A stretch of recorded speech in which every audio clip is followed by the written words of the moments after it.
And so we're about to have a great talk here from Arpita. She is at, I hope I'm saying this right, but I believe it's appropriate to say the Heilbronn University. But maybe you can correct me if I've kind of mislabeled it. But I did. It's called Heilbronn. So with the Oh, I see. it's EI, it's A usually pronounced. So it's Heilbronn. Heilbronn. Okay, got you. Okay, cool. Thank you for that. Sorry about the pronunciation. But yes, she is going to bring some, highlight some of the work she's been doing in, I think, an important area. It's broadly sits within this interesting questions related to decentralized trust, which is, an important set of questions, I think, particularly when we build systems that are very sensitive, that we really have to trust and so forth.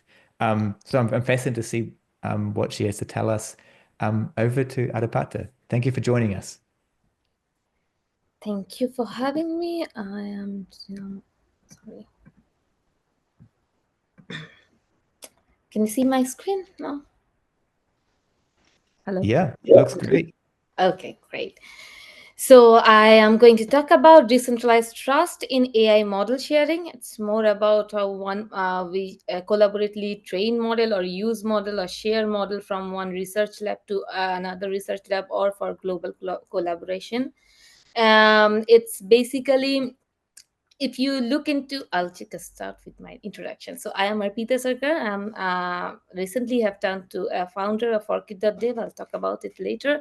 But I'm a research assistant and as a system architect at Institute of Cyber Physical System at Hochschule Heilbronn, where we do embedded system researches. And I have worked on two European Union funded projects where I have developed a messenger, one of the messenger and a research collaboration tool for universities connecting in the European Union. So while working for this project as system architect and also being a PhD candidate there, we came up with a very big problem because it's when you're training data models, it includes data, and when there is data privacy. So, federated learning is now a hope to the data privacy. It solves the privacy issue, but there is still more issue like what happens after training. There is two phase when we are training a model and then collaborating, aggregating the collaboration. So, federated learning is solving the privacy, but still there is a lot of need for more research in trust, provenance, and transparency that needs to be maintained while collaborating between research labs or institutes, because if you see in modern world, all the big llms, the state of art llms, are owned by big companies because of the central aggregation. We don't know where they what data they are using, how they are training, because it's done under one in the siloed way for big companies. This is one of the reason Europe also lacks one combined LLM, I would say, but that was a part of research when we started the research. Then it went on to a solution.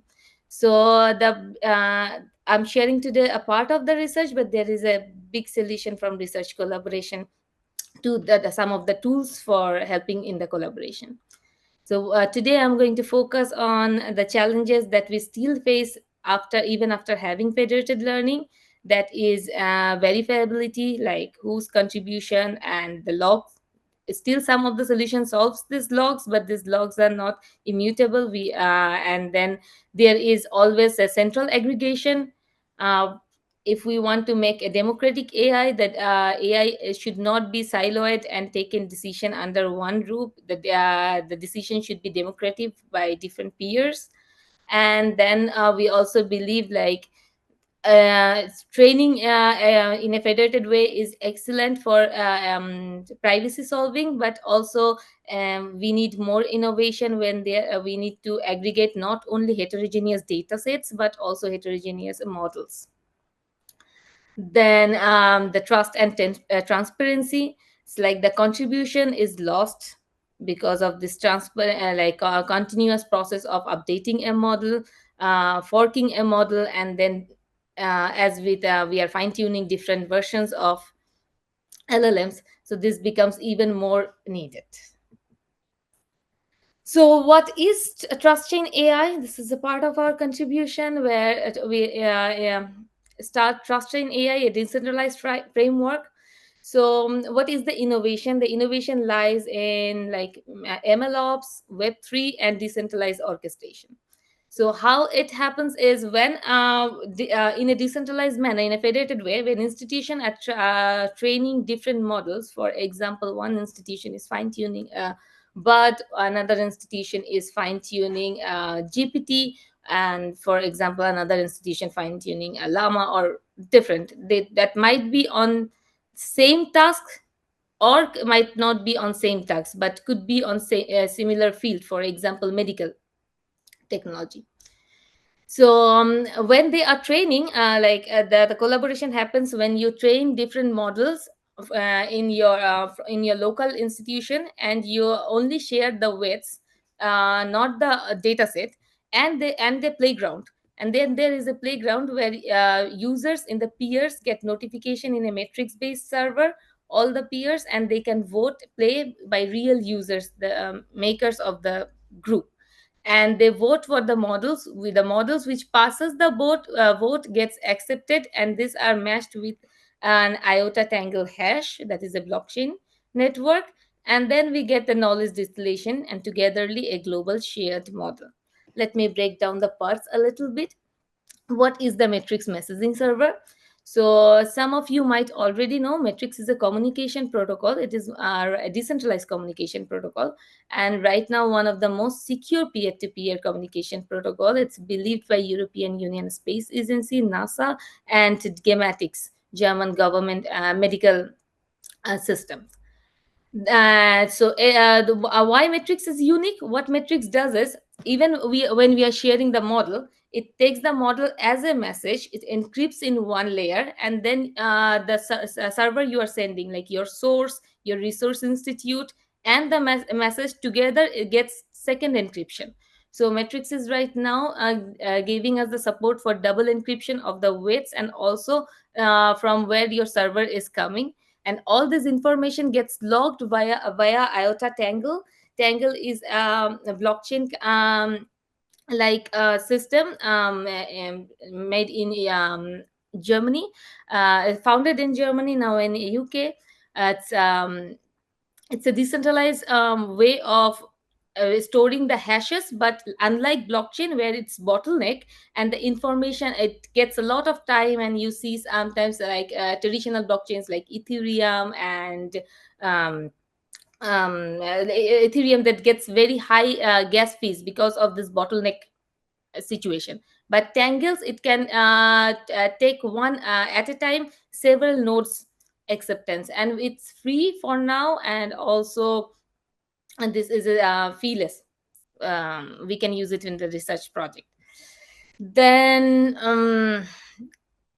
in the tangle, the hash gets stored, and when you send it in the Matrix communication network, what Matrix does, it sends this information, like the metadata of your contribution. For example, what model you have trained on, what kind of data sets you have used, the link for your playground where you have deployed, and this metadata is sent to all the peers in the network. The peers in the network test the models, and if they think the model is good enough, they give vote. The voting period ends for 5 to 7 days, and when you reach up to 70% of the votes, this model gets to a global aggregation platform where the knowledge of task specific from different institutes gets distilled to a global model.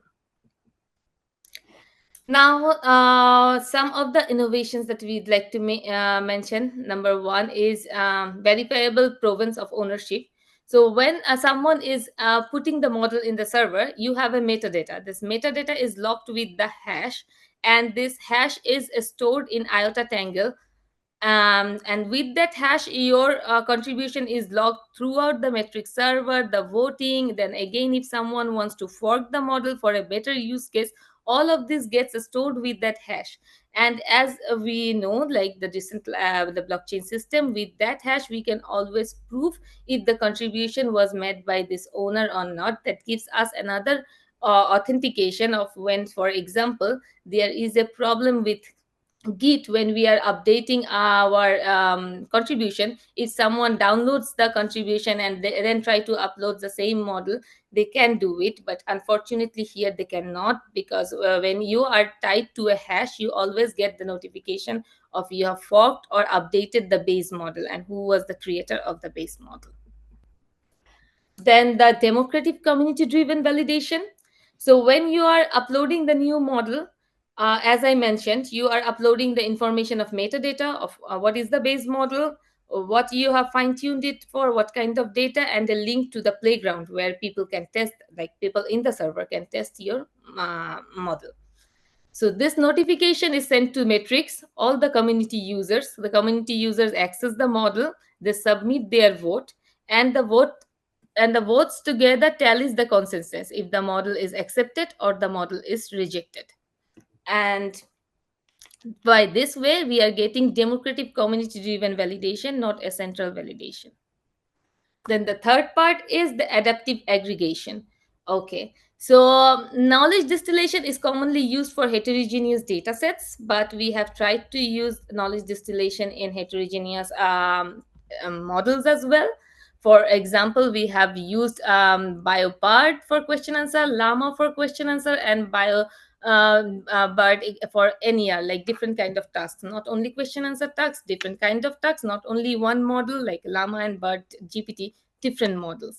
And with that, what we did is, in the first version, when you have the same base model, we are distilling the knowledges with soft labels, where the student models learn their from the teacher model, like the base model. The student model learns the task in with the knowledge of all the probabilities.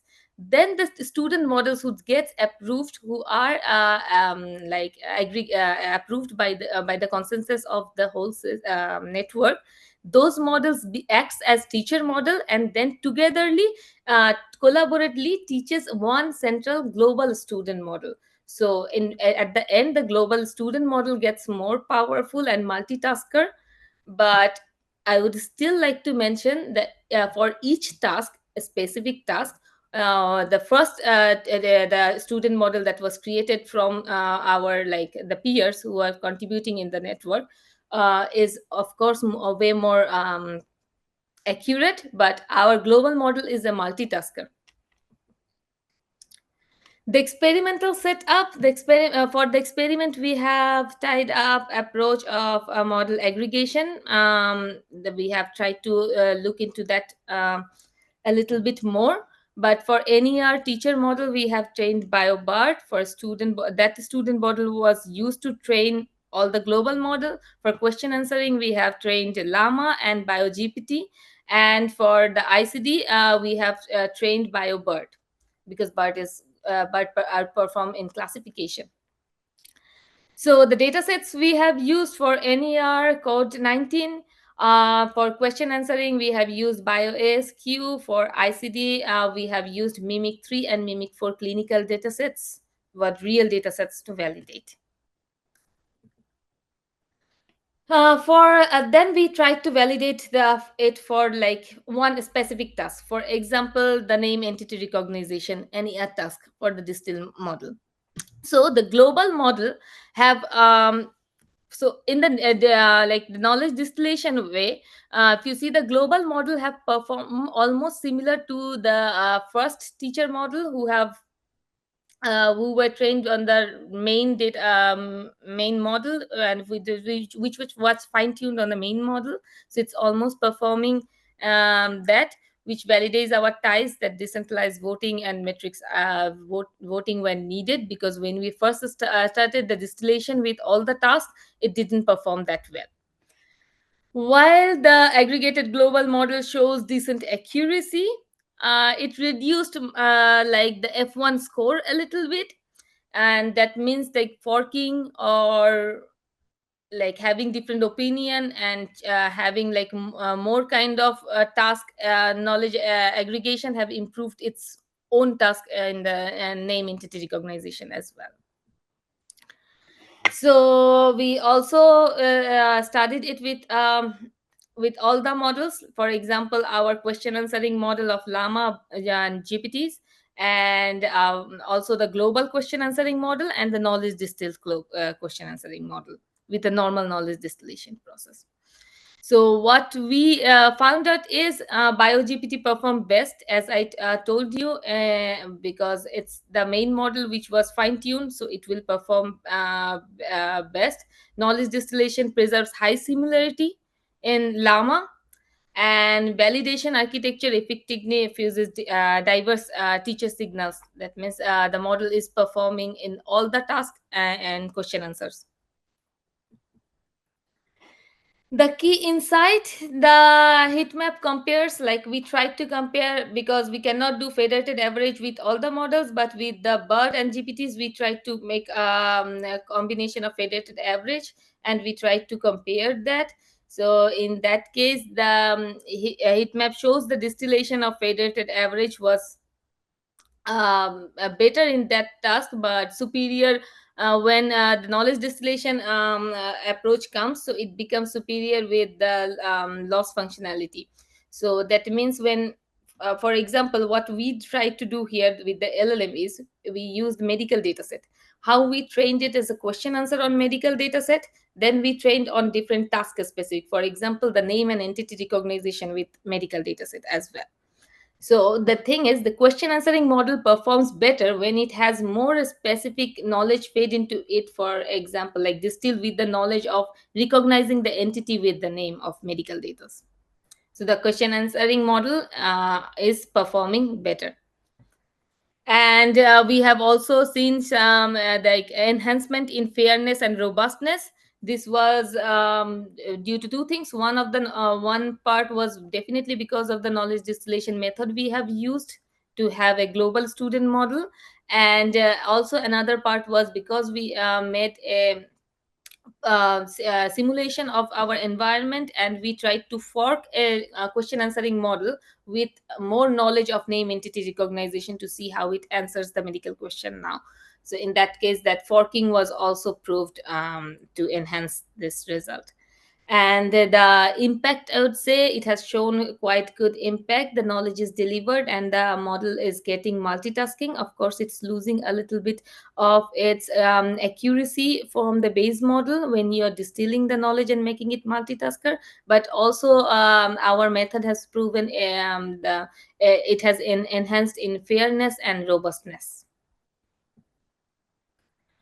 So, final thought is trust in AI enables privacy preserving decentralized LLM training across institution using secure communication, consensus voting, and knowledge distillation.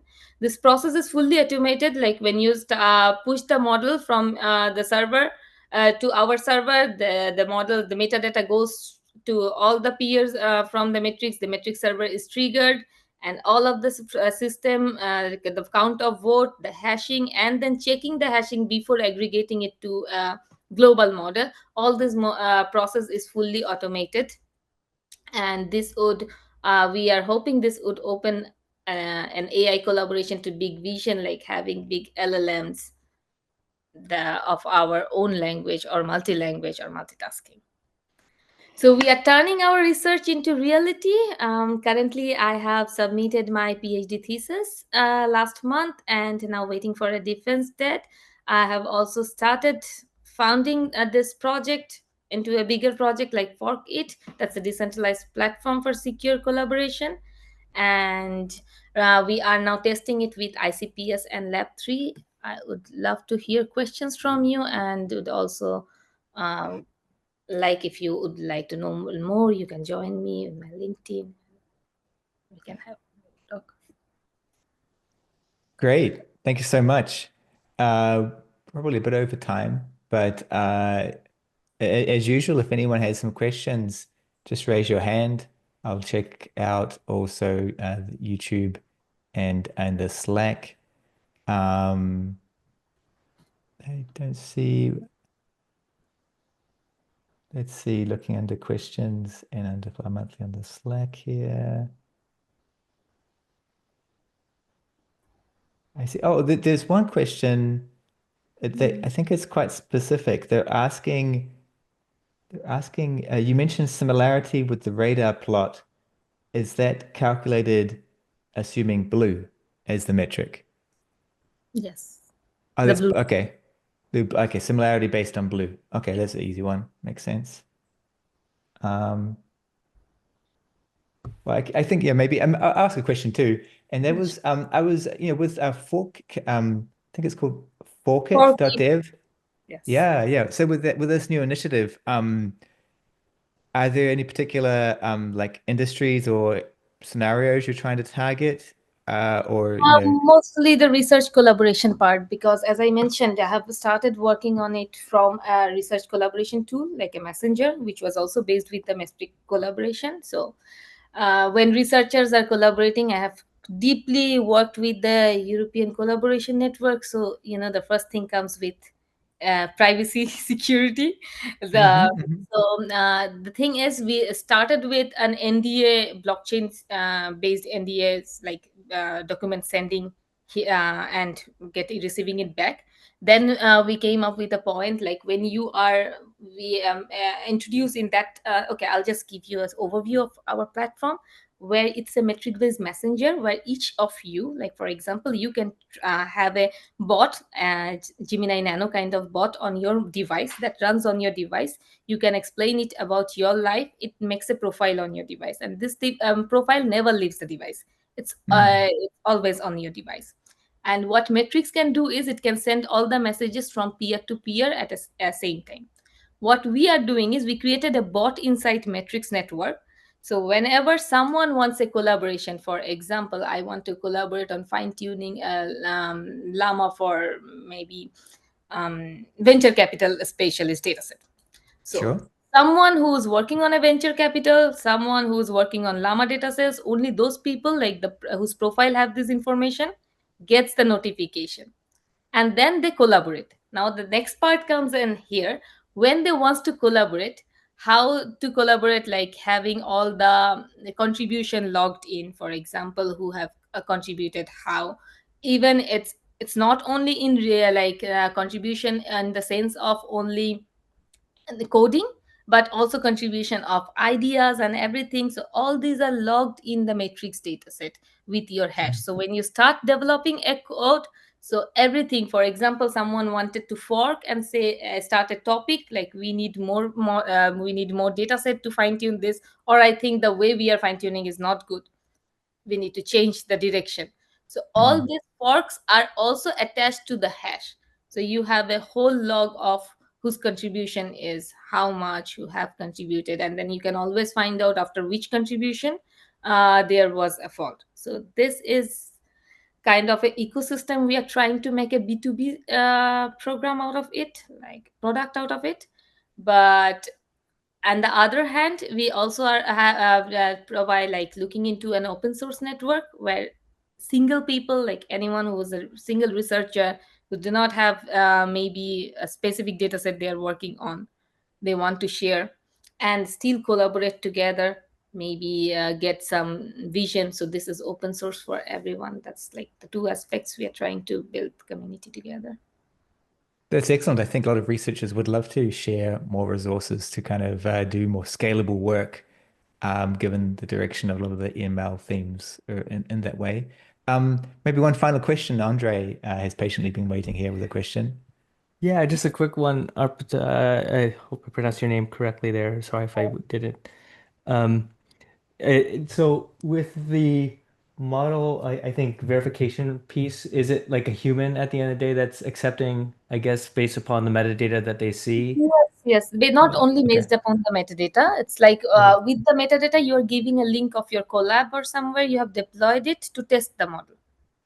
So Okay, you could test training the for the model. 7 days, they can test the model, all of them. Like we are storing it in our IPFS, and every like the peers all can, real person can chat with the model, because right now we have only LLM based. So can chat with the model, get the feedback, and then give votes if it's correct or not.